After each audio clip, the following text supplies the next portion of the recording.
আসসালামু আলাইকুম। এই ছোট্ট একটা দোকানে আমি পেঁয়াজি খাইতে আসলাম আর বেগুন। তো এই জায়গাটা স্মৃতিময় একটা জায়গা আমার।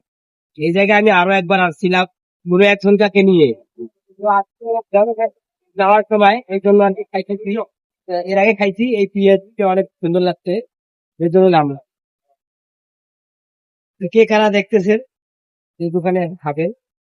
তো এই পেঁয়াজিটা, তারপরে যে বেগুনের চপটা আমি এর আগেও খাইছিলাম, তো অনেক সুন্দর লাগে।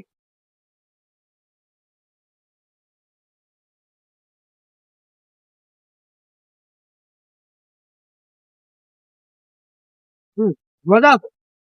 ঠিক আছে। আমি না এখনো হয়নি। না এখন রেল বাদ দাও।